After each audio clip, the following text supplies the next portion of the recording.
Hello, my name is Gary Bushnell from Hobby Central Scotland, and thank you for joining us today at our virtual Supplier Day for the Dunfermline Learning Campus project that we are developing for Fife Council. Hobby Central Scotland was formed in February 2012, and over the past 9 years we have helped our clients deliver over £550 million of community infrastructure. We have supported Fife Council in delivering a significant part of their built environment, and in that time with the most recent project being the new Madras College in St Andrews, which is located adjacent to the university. To date, we have delivered approximately £140 million worth of projects for Fife Council, and these range in scale from £5 million to £50 million. Hub has 13 participants, or clients as you will know them better, that we support across the territory, and each of those clients are based within the territory areas of NHS Fife, NHS Tayside and NHS Forth Valley. Fife Council is one of the 7 councils that we partner with, together with the 3 health boards and the Blue Light Services, Scottish Fire and Rescue, the Ambulance Service and Police Scotland. What makes our hub unique is that our clients are also shareholders in our business, which gives us a great opportunity to tailor the services to suit the specific service needs that they have on any given project. The Dunfermline Learning Campus is midway through the design and development phase, with a target to be on site for the project in the spring of 22. Supporting Hub in the delivery of this project is BAM Construction, who were selected following an extensive competitively tendered procurement exercise at the beginning of the year. BAM will ultimately be responsible for arranging and assembling the vast array of contractors to help us to deliver a fantastic facility for the community of Dunfermline and beyond. This is where we hope you will be able to help us. The Dunfermline Learning Campus project will be our largest project to date and will require a significant number of talented resources to help in its delivery.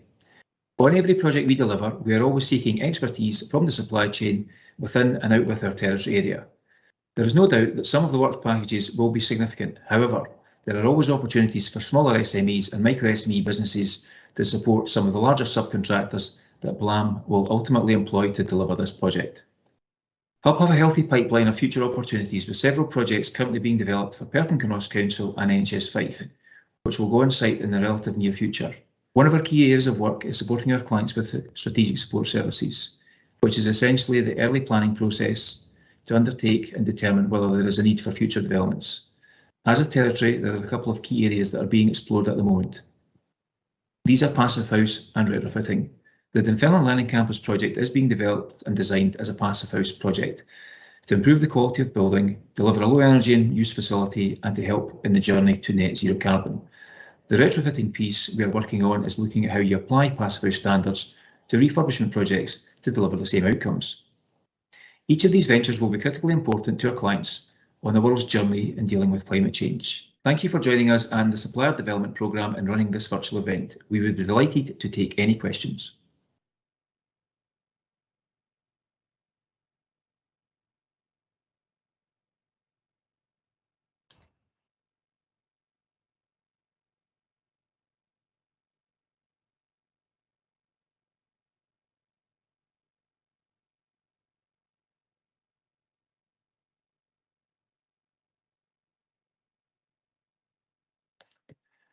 Good morning and thanks for joining us today for this virtual event for the Dunfermline Learning Campus project. My name is Gary Bushnell, I'm the Chief Executive of Hub Central Scotland, and my colleague is Paul Whitson. Paul, would you like to introduce yourself, please?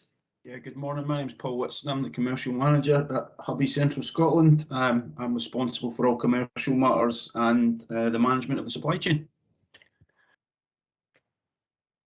Yeah, we're delighted that you're able to join us today for this incredibly exciting project that we are helping Fife Council and Fife College to deliver at the Learning Campus in Dunfermline, and we'll now start taking some of your questions.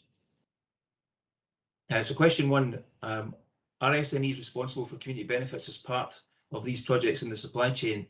And if so, can you give some examples of community benefits we might offer? SMEs are very responsible for supporting us in the delivery of our wider community benefits. Very recently, we've undertaken a new method of capturing these through the social value portal. And we have a community benefits officer responsible for the delivery and monitoring and managing of these on each of our projects. What's really useful for us is that the SMEs who will be engaged through our Tier 1 contractors, they play a huge part in providing some of these community benefits. And because of that, we're always looking for new SMEs to join the supply chains and help us deliver these across the board.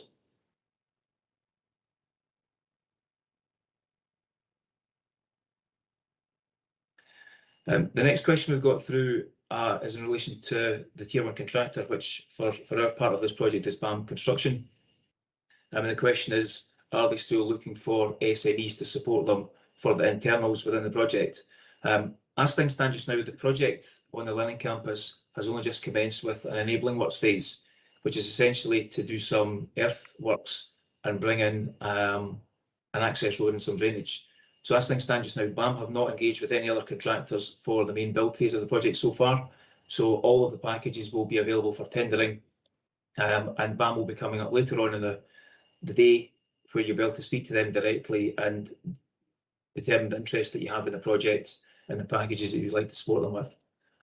If I can just add to that, Gary, the tenders are probably going to be being issued starting sort of December through to January, February. So that's when they'll be market testing. So you can expect to see the tenders on the market at that point.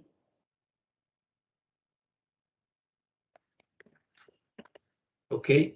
We have another question in relation to the infrastructure.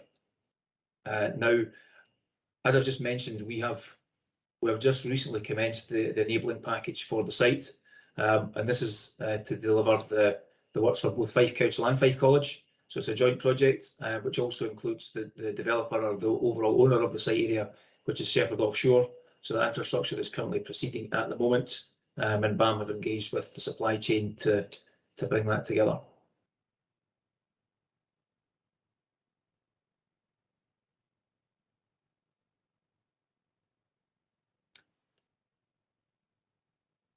Paul, would you like to answer the next question? Yeah, the question there is, a new business has just started, and what would you do about becoming part of our supply chain? So, I mean, what you would need to do there is, I would recommend that you would want to get a couple of years trading under your belt first, I would think. But we're always open to new suppliers and helping small suppliers get on the supply chain. So even if you contact us, our details will be available on the stand. We can put you in touch with our tier ones who can assist you to grow your business, I would say. Yeah, we've now got a question relating to innovation and value against lowest cost. And what I would advise as part of all of the projects that we deliver through our procurement vehicle, lowest cost is never an option. And one of the challenges I think that lowest cost provides is that when you have a race to the bottom, the quality ends up suffering. And the key aspect of our clients in terms of delivery is that they're demanding quality. So we want to make sure that we deliver that quality, and we do that through a value management process to make sure that we get the right contractors, the right supply chain, the right subcontractors, SMEs to support that. So the lowest price is not always delivering various aspects of the project. We absolutely want best quality within the right timescales. If I can just add to that, I mean, the Learning Campus is being delivered as a passive house project. That's its desired specification. So we're actually pitching this, as one of the first secondary projects in Scotland to be built to a passive house standard. So innovation is completely at the centre of what we're trying to do here, and because of that, lowest cost is not what we're looking at. We're looking to deliver a low energy development. Yeah, we've also got a question now about mining ground investigation works and so on. When we started this procurement process, which would have been back in December, to bring on the tier 1 contractor and also the tier 2 consultants, we were already underway with the council in arranging some advanced works to do ground investigation, and quite a lot of that involved doing deeper bores to find out the benefits and the opportunities that might be created for using ground source heat pumps and different technologies. So that work has been undertaken. There's been some additional work done recently because, as you can imagine, designs develop and evolve over a period of time, but that has now all been completed, and the works are progressing with the advanced works and enabling works on site.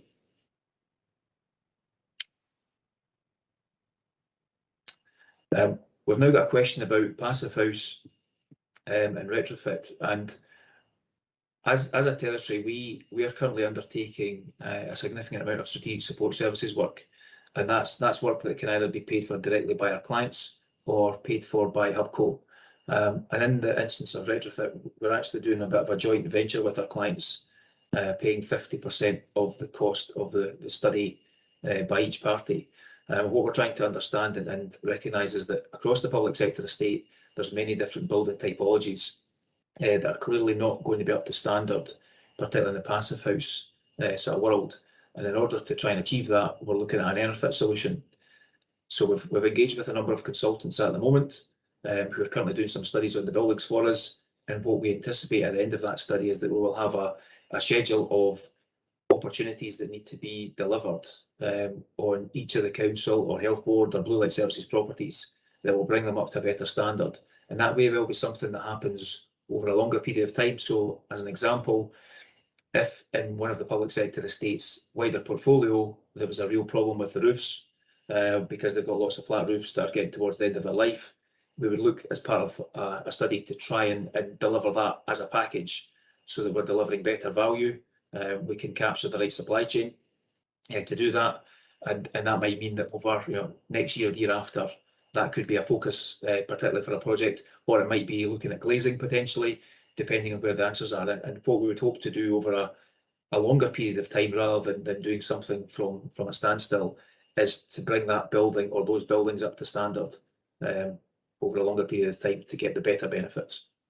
And the second part of that question is the retrofit work residential or commercial? I would say that it could be both, depending on what our participants are looking for, because it could be across the social housing estate, or it could be to their commercial buildings. So it may be either. We're quite happy to assist them on both. Yeah, there's a question regarding PCS for advertising tender opportunities. That's not normally been a process that the Tier 1 contractors have undertaken in the past. And my advice would always be to contact them direct, which you'll have an opportunity to speak to the BAM team and the Balfour BT team later on today for the college, which will be useful, I think, for any of the SMEs or bidders wanting to be involved in the project. There's a question there about installing electrical vehicle chargers across your parking estate. Well, I would say that most new projects that we're looking at all have new vehicle charging points in any parking areas that we're putting in. So yes, we will be.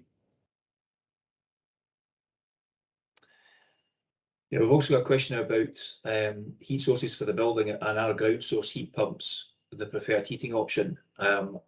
At the moment, we're going through the various options in terms of how to deliver this in the building.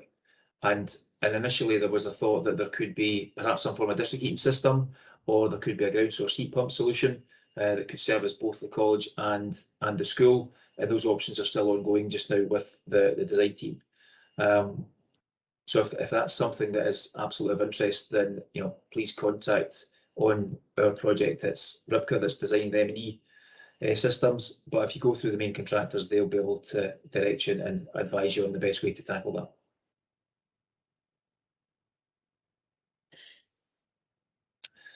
that. We've now got a question about Hubby Central Scotland's partnership with the various Scottish councils.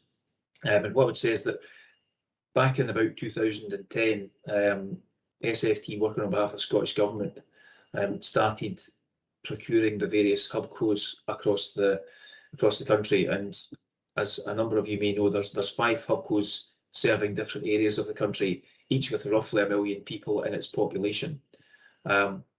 So because of that, for instance, our particular territory takes in the health boards of NHS Forth Valley, Tayside and Fife, and we deal with all the councils and the blue light services within that area.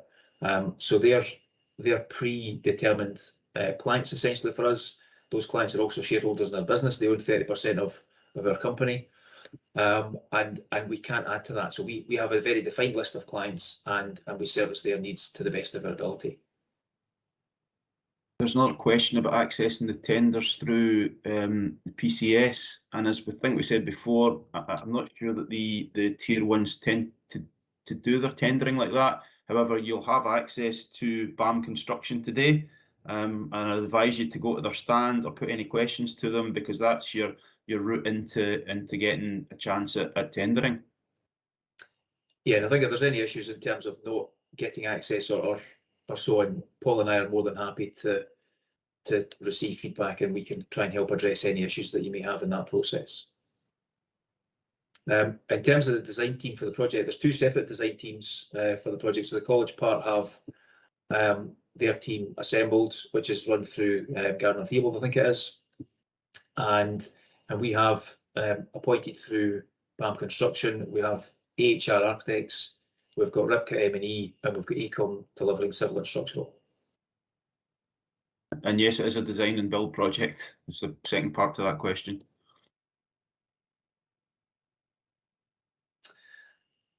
Paul, do you want to answer the one about laminated timber? Yeah, well, actually, part of the consideration for the gym hall of this project is a laminated timber structure. So we're actually investigating that at the moment and doing various cost benefit analysis against other frame solutions. So we're certainly having a look at the timber structure for part of the building anyway. We've also now got a question about archaeology and heritage work and what I would say is that all the investigations that have been done on the site, and there's been nothing of significance found at all. We've done a number of studies, including looking at flora and fauna and so on, and all of those things have been processed and passed through the planning system. So we don't anticipate any issues or any challenges with that at all. It's maybe worth just mentioning while we're waiting on some other questions coming through. Our particular territory, so our East Central Hub territory, requires us to do a supply chain refresh on a 5-yearly cycle, and in February next year we will be 10 years old. So we will be undertaking a supply chain refresh process at the start of next year.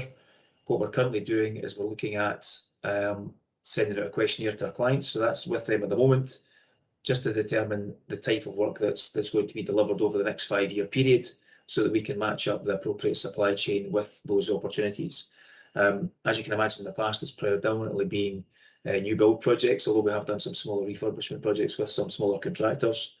But the vast majority has been larger new build properties, and I think going forward that is likely to change. So we'll have a number of smaller refurbishment projects. We will be looking to achieve passive house refurbishment standards, so NRFIT essentially, and I think that will create a huge amount of opportunities for the whole supply chain across Scotland, not just within our territory. Right, there's quite a detailed question came in there, Gary, about sanitisation of air and surfaces and occupied spaces. Trying to get to the bottom of it.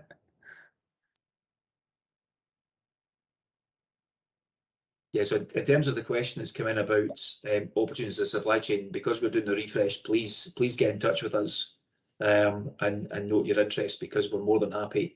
We have quite an extensive supply chain of tier 1s and tier 2 consultants, but we're more than happy to consider all parties to make sure that we've got the right people to deliver these projects.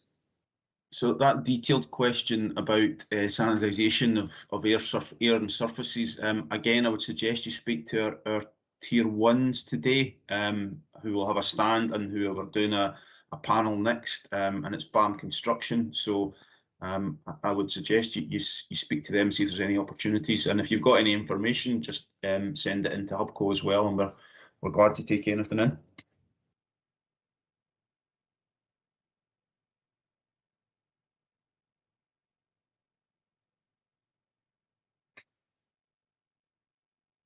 I think you should probably take that one, Paul, about rising costs. Well, we have seen quite rapid inflation across the market in the past 10 months, and it is no doubt a challenge. I'm not seeing it being squeezing the supply chain from what we can see, because the costs appear to be being passed on right up the line. So At the moment, we see our clients and are absorbing these costs, and we've had to actually go back on a couple of projects and ask for extra funding just to get them across the line. So we're actually seeing that heading up the way, not down the way. But we obviously carry out rigorous checks on our tier ones, and it's all done on an open book basis. So we drill into their tenders and their suppliers to quite a detailed degree. So yes, it's been a struggle across this 10 months with rising prices, but as I say, what we've had to do is try and source additional funding and actually do a bit of value engineering and cost cutting across the projects to make them work. Yeah, I think some of the key elements, Paul, in these projects is looking to try and find local materials wherever possible. And one of the things that we're trying to do across the territory is see if there's a common approach we can take to certain products to try and help deliver better value for our clients in the face of rising costs. Because ultimately, there is no guarantee on particular products at the moment. And we need to do as much as we can collectively to support our clients, with the exact price increases that they're facing at the moment, which is something that we're all facing, unfortunately.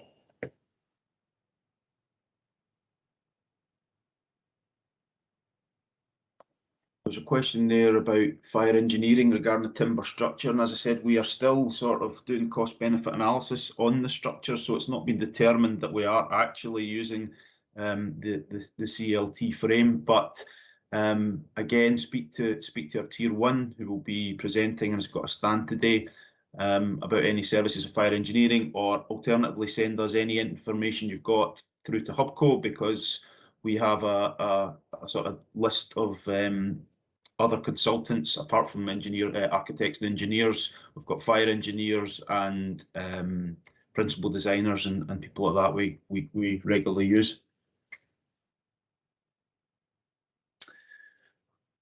Yeah, in terms of the question on joining the supply chain, there's absolutely no problem at all in applying to become a member of Hubby's Central Supply Chain. As I said earlier on, we've asked our clients to determine the types of projects, and what we will be looking to do is match up the right number of consultants that can deliver the various projects that we're doing, and they will be in scale from less than £100,000 potentially up to, well, this project for Fife Council and the Lennon campus is probably going to get quite close to £100 million, so a very significant project and hugely important for Fife.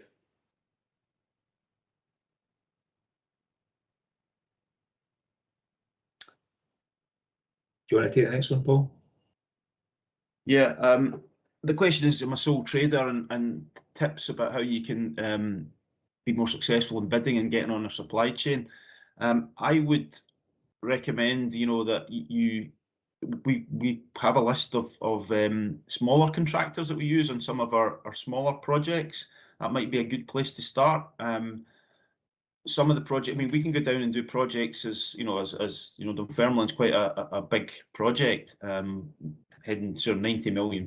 However, we do 50 to 100 grand smaller projects for the NHS and for some councils. So if you drop us a line, we can put you in contact with some of the smaller tier one contractors that we use, and it's probably a good route into the Hubco supply chain.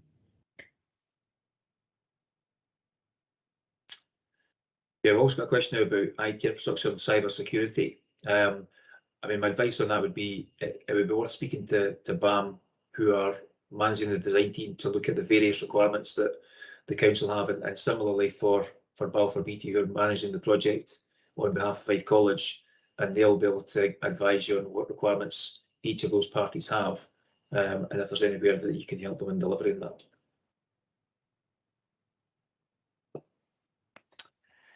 Yeah, so we've got a question about our sort of supply chain processes and tendering.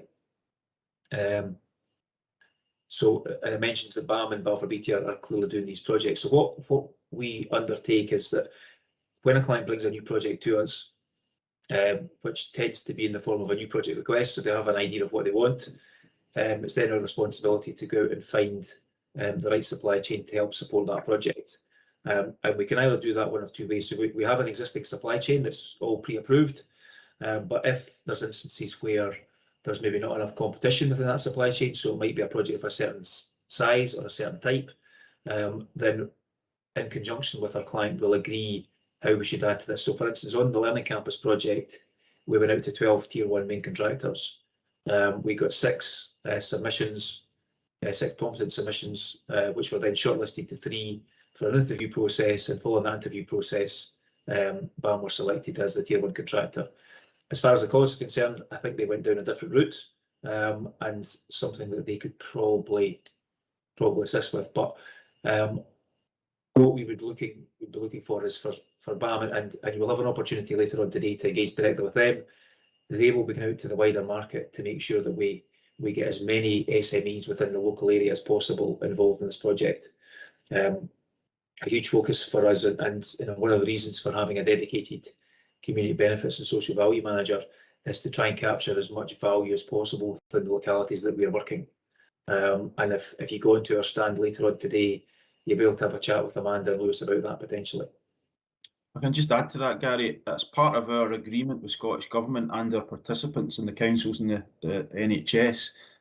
We're obliged to make sure that our Tier 1s go out to competitive tender on 80 to 85% of their packages, and the majority of that will be to SMEs, and that's part of our key performance indicators that we have to hit. So although it looks like a large Tier 1 that's delivering the project, when you start drilling into it, and you can see that the majority of the jobs are delivered by SMEs. Yeah, I suppose a simple fact for me, if you imagine the scale of the campus, and it's probably 150 to 160 million pounds in total, and both BAM and Balfour Beatty will essentially be looking for similar trades at a similar time, because the projects are coming out of the ground simultaneously. So you could find, when we get towards the end of the project, there could be 10 different painting contractors all working together in different areas to try and deliver this project in the timescales that we require. So for me, that would be a huge success, the more businesses we can get involved in this project.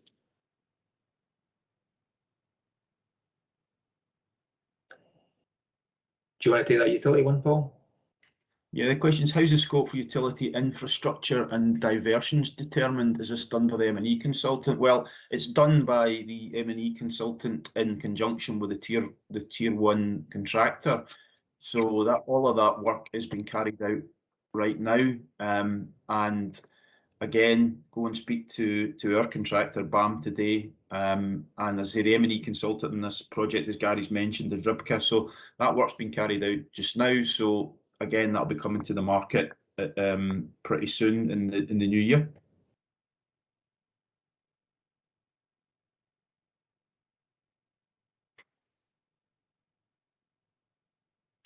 Right, we've got one final question in. The question is, are AHR architects dealing with the college and the schools? And the answer to that is no. So AHR are BAM's architects and Fife Council's architects for delivery of the joint school campus project, but it is, now who is it, Paul? Good question. Raycom Hall that are currently delivering the project for Fife College. So I'd like to thank you all for joining us today. Hopefully we've answered your questions. If you do have any more queries at all that you would like to speak about, please do join us at our stands. Amanda and Lewis will be there as we speak. I'm more than happy to take any more questions. And if you want to get in touch about any points directly, then please send some information into the business. And thank you very much for joining us. Yep, thanks. Thanks for your questions.